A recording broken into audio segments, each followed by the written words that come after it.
Hey, welcome to Learn Conversational English. I'm Lula, and this is the show where we just talk, like genuinely talk, the way real people do, so you can listen in and get comfortable with natural, everyday English. And I'm Benjamin. The idea is pretty simple, really. The more you hear people having real conversations, the more natural the language starts to feel. So we're not teaching grammar rules or anything like that, we're just chatting. Which, honestly, is my favorite thing to do. Ask anyone who knows me. I grew up in the US. My family moved here from Greece when I was really little, like 4 years old. And I think growing up between two languages, two cultures, it made me love conversation. The way talking connects people, you know? That's such a good way to put it. And for me, I was actually born here in the States, but my parents are both Scottish. They moved over before I was born. So I definitely grew up with this mix of like very American life, but a very Scottish household, which is its own interesting thing. It really is. And today we are talking about something that I think connects to all of that in the best way possible: food. Food, yes. Favorite dishes, things we love to cook, things we grew up eating, family recipes, food memories, the whole thing. It's going to be a good one. So make yourself comfortable, maybe grab a snack, and let's get into it. Okay, so I want to jump straight in. If someone asked you, like right now, what is your favorite food? Not your favorite food to cook, just your favorite food, full stop. What's the first thing that comes into your head? Ooh, that is already a hard question. Okay, my immediate gut reaction: moussaka. Like without even thinking about it, that's the word that just appeared in my brain. Moussaka. Okay, yes, I feel like I've heard of that, but I honestly couldn't tell you exactly what it is. So it's this baked dish. It's got layers: ground meat, usually lamb or beef, and then aubergine, which some people call eggplant, and then this thick, creamy bechamel sauce on top that gets all golden in the oven. And the smell of it cooking is just, it's like the smell of home to me. I can't even describe it without I don't know, it just takes me right back to being a kid. That sounds genuinely amazing. It really is. But okay, what about you? Same question. First thing that comes to mind. Right, so, and this is embarrassing maybe, but honestly, mac and cheese. Like proper homemade baked mac and cheese.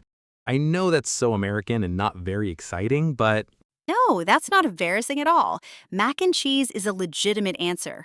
just, it does something to me. There's something about it. But then if you ask me favorite food to actually cook, that's a totally different answer for me. See, that's interesting because I think for me, they're actually the same thing. Like, moussaka is what I love eating most, and it's also, I've been learning to make it the way my mom makes it. So it's kind of become this thing I really love cooking too, or trying to cook, I should say. Trying to cook, I feel that. Because when I think about what I actually love making in the kitchen, it's more influenced by my parents' side of things. There's this Scottish dish my mom used to make, sort of a slow-cooked potato and meat thing, and I've been trying to recreate it for years. Still haven't quite nailed it. It's so hard to recreate those things, right? Like, there's something about the way your parents make certain dishes that you can't fully copy it, even if you have the exact recipe. Exactly, and sometimes there isn't even an exact recipe. It's just, they just know. They do it from memory. My mom is like that with everything. I'll call her and say, okay, how much flour do I need? And she'll say, enough. Like, that's not helpful. That's not a measurement. Enough. That is the most unhelpful and also somehow the most accurate answer at the same time. It really is. But I think that's the thing about food that we grew up with. So much of it isn't written down, it's just passed on, you know? You watch, you taste, you try to figure it out. And then you make a mess of it a few times before it starts to come together. Many times, many, many times. But that's part of it, I think. And for me, I think the dish that I most connect to that feeling, like the passed on without a recipe feeling, is my mom's moussaka. Okay, I've heard of moussaka, but I genuinely don't think I've ever actually had it. What is it exactly? So, moussaka, it's kind of like a baked dish. It's layered. You have eggplant on the bottom and then a meat sauce in the middle, usually ground lamb or beef. And then on top, there's this thick, creamy bechamel sauce, like a white sauce, that bakes into this golden, almost slightly crispy layer on top. And the whole thing is just warm and rich, and it smells incredible when it comes out of the oven. That sounds really good, actually. It's so good. And my mom makes it for big occasions, like it's not a Tuesday night dinner kind of dish. It takes time. So it would come out for name days, which in Greek culture is kind of like a second verse day. It's the feast day of the saint you're named after, or for Easter, or when family came to visit. Wait, name days? So you get a whole celebration just for your name? You do, and sometimes it's even bigger than your actual birthday. Baia, that's grandmother in Greek, she would always make moussaka for my mom's name day, and then my mom sort of took over that tradition when we moved here. So growing up, even though we were in the US, that dish, it made the house smell exactly like being back in Greece. Even if I was only 4 when we left, I think those smells stay with you? That's kind of amazing. Like food as a memory that's almost physical. Exactly that. And it's funny because, okay, so at school, right, my friends would be talking about what they had for dinner, and it was like mac and cheese, pizza, whatever, very normal American stuff. And I'd say, oh, we had moussaka. And they'd look at me like I said something in another language, which, I mean, I kind of did. Did you ever try to explain it? I always tried. I'd say it's like a lasagna, but with eggplant instead of pasta. And that usually helped a little, but then someone would say, ew, eggplant, and I'd just give up. The eggplant gets such a bad reputation. It really does, and it's so unfair because when it's cooked properly, it's just soft and almost silky. It takes on all the flavor around it. But anyway, my sister, she's younger than me, she was born here. So she didn't have that same experience of coming from somewhere else. And I think her relationship with Greek food is a bit different. She loves it, don't get me wrong, but it's more like a special treat. Whereas for me, it was home, like that was just what food meant. Do you think she missed out on something? Not having that same early connection? I've thought about that actually.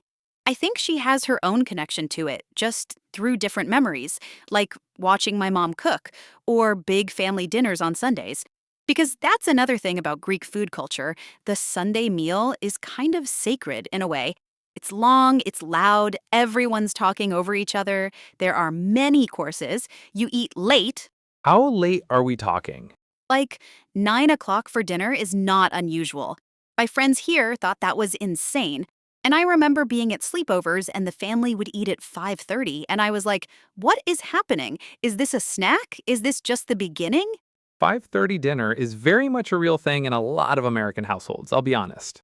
I know that now, but as a kid, it was genuinely confusing to me. We didn't sit down until the evening was basically already underway. That's just how it was.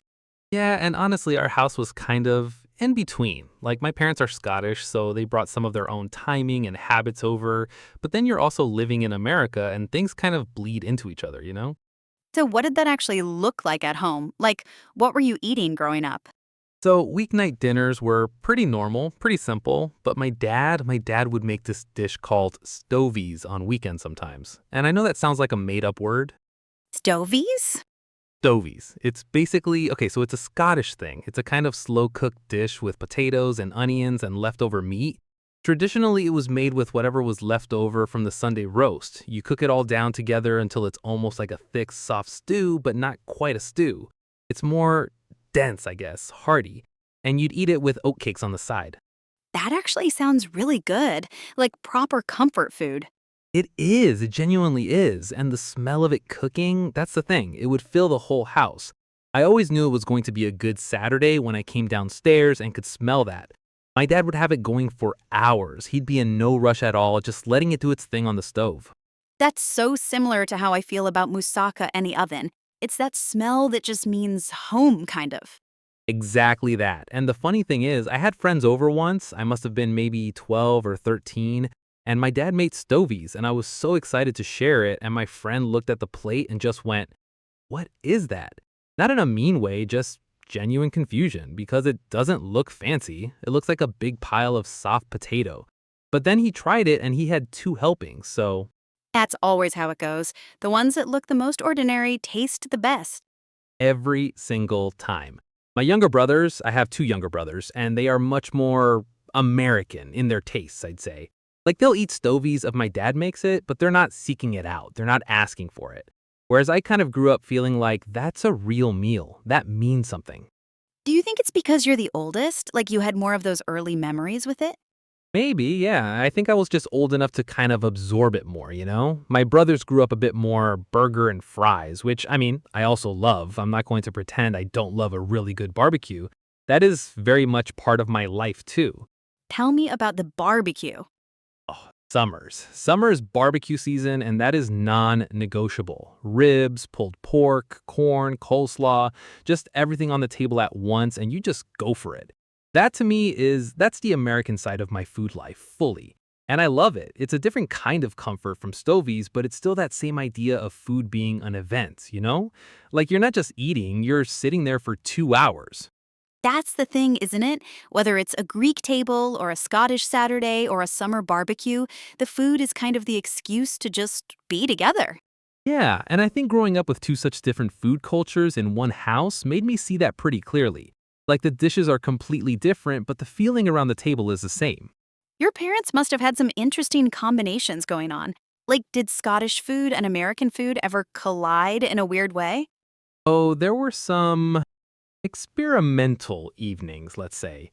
My mom once tried to do a sort of Scottish American fusion thing that I don't think needs to be repeated. Wait, you cannot just leave it there. What was it? Okay, so she made haggis, like proper haggis, the way her mom used to make it back in Scotland. And then she decided to serve it on a hot dog bun. No. With ketchup. For my brothers and me, because she thought we'd eat it if it looked like something familiar.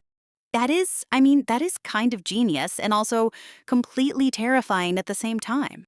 It was neither good nor bad. It was just deeply confusing, like your brain doesn't know what's happening. And my youngest brother just stared at it for about 2 minutes and then went and made himself a bowl of cereal. I love that. That is such a little kid response. Just, no thank you, I'm out. Exactly. And honestly, fair enough. But okay, what about you? You must have had some kitchen disasters. Where do I start? Okay, so there was this one time I was maybe 22, 23. I had my own apartment for the first time, and I invited some friends over for dinner, and I decided very confidently that I was going to make moussaka from scratch. Bold move. So bold. And the thing is, I had watched my mom make it like 100 times, so I genuinely thought, how hard can it be? And the answer is very hard, it turns out, if you've never actually done it yourself. What went wrong? Everything went wrong in a sort of slow, painful order. I burned the first batch of eggplant, then I overseasoned the meat, and then, this is the worst part, the bechamel sauce, which is the creamy white sauce on top that makes the whole thing. I thought it had gone lumpy, so I kept stirring it, and then it separated completely. It was like scrambled eggs, but worse. No. And my friends were already there. They were sitting in my living room, and I'm in the kitchen basically having a quiet breakdown. And I ended up ordering pizza and pretending the moussaka was still resting. Still resting. It had given up entirely. It had fully retired. I put it in the fridge and then threw it away the next day when no one could see me. That is so relatable though, because there's something about trying to recreate a dish that someone else in your family makes perfectly. It's like you think you know it because you've seen it so many times, but there's all this stuff they do that they don't even explain because for them, it's just instinct. Yes, that's exactly it. My mom doesn't use a recipe. She just knows. She can taste something and go, it needs a little more of this, a little less of that. And I'm standing there with a measuring spoon thinking I'm being very precise, and it still comes out wrong. My dad's the same with his stovies. I've asked him to write it down and he just kind of waves his hand and says, "You'll feel when it's right." Which is not helpful. Not helpful at all. Although I did finally get close to it last winter, and that feeling when you taste it and it actually reminds you of something from when you were a kid, that's kind of, I don't know, it's hard to describe. No, I know exactly what you mean. It's like the food carries the memory somehow. I made my mom's spanakopita last Easter. It wasn't perfect, the pastry wasn't quite right, but it was close enough that my sister actually teared up a little bit. That's really lovely. She grew up here. She didn't have those same early memories of Greece that I have, you know? She was born here. So for her, that food it's sort of the closest thing she has to a place she's never really lived. And I think when it tastes right, it means something different to her than it does to me, but it still means something. Food does that, doesn't it? It can connect you to something even if you weren't there for it. Exactly that. And I'm curious, actually, have you ever tried cooking anything Greek? Like, has any of what I've talked about today made you want to attempt it? Honestly, moussaka is now very much on my list. I mean, you described it so well earlier, I was basically hungry the whole time you were talking. But I'd be a little nervous, you know? It sounds like there's a lot going on in that dish. A lot of layers, literally. There are, yeah, but I think you could do it. What about you? Have I ever tried cooking something Scottish? Have you? I made porridge once. Does that count? I mean, yes, that absolutely counts. How did it go? It was fine. It was just porridge. I think I needed someone's mom standing next to me telling me what to add. That's pretty much how all good cooking works, I think. Someone's mom, or their grandmother, or just someone who's made it 100 times before you. That's kind of the whole thing, isn't it?